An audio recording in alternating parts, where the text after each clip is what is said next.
How does William Blake, the poet, show up in Jim Jarmusch's film Dead Man, in which the protagonist is named William Blake? Well, obviously, the fact that the protagonist is named William Blake shows us that William Blake, the poet, is very much in the film. Let's think about it.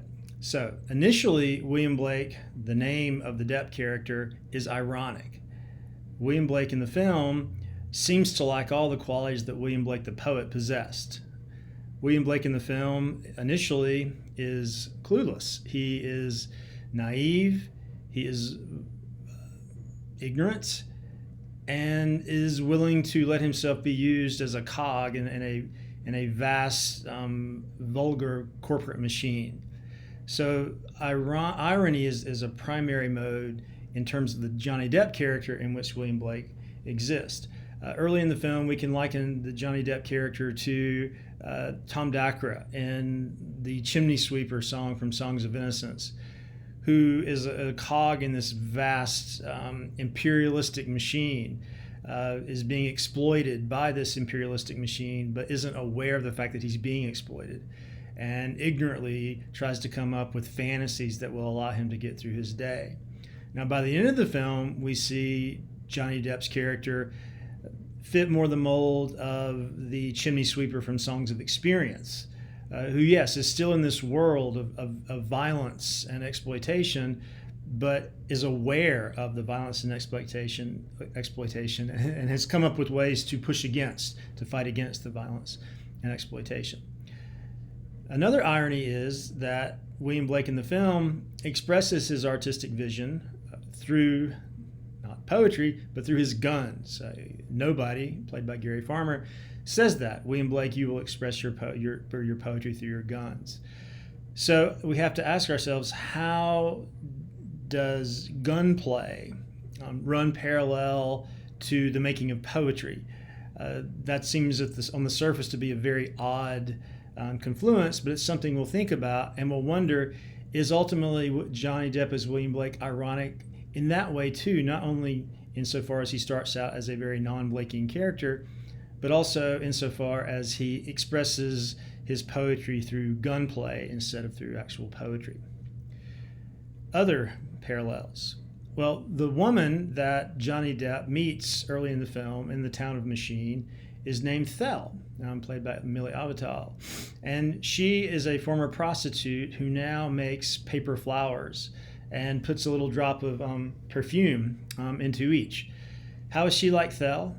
Well, she's in a fallen world, and indeed she was a very active participant in the fallen world as a prostitute, but now she's trying to escape the fallen world through artifice, through fantasy, through dream. So in this way, she's like Thel. Thel presented with the world of generation, but she runs back screaming to the dreamy vales of horror.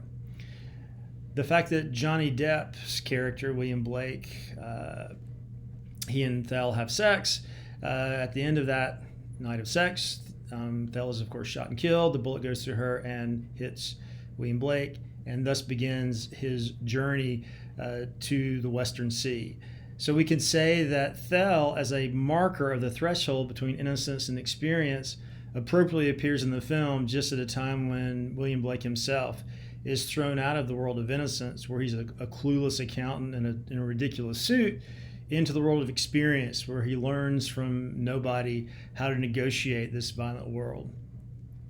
Well, the world of generation, the fallen world in Dead Man, is run by John Dickinson, the Urizen character, we might say, in the film, or Urizen, however you wish to say it.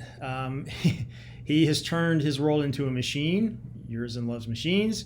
He runs the machine. He is extremely solipsistic. You remember the scene where when William Blake is talking to him, behind Dickinson is a picture of Dickinson. So you have this kind of double vision effect. This is clearly a man who loves himself so much that he wants to surround himself with visions of himself. And we know that Urizen is self-contemplating. We learned that in Blake's poem, The Book of Urizen. So if I would say that if Dickinson is the Urizenic character, the character in the film that most approaches Blake's Los, who is the poet in the fallen world, is not William Blake, but Nobody, played by Gary Farmer. Nobody it loves the poetry of William Blake. He quotes by heart lines from Auguries of Innocence. He quotes by heart lines from The Mayors of Heaven and Hell. And he is in this world, this horrific world. He brings a kind of imagination and wit and generosity and compassion and creativity that no one else in the film has. And it is his spirit that William Blake draws from as he himself learns how to negotiate this landscape. So I think those are four ways. There are others that William Blake appears in the film. Obviously, the main character, William Blake, and there is irony surrounding that name. Obviously, the Thel from Book of Thel. Obviously, Urizen as John Dickinson, and then we can think of Nobody, the lover of William Blake, quoting William Blake as a sort of stand-in for William Blake. The poet, not the gunfighter, and as such, a symbol of the poet in the fallen world.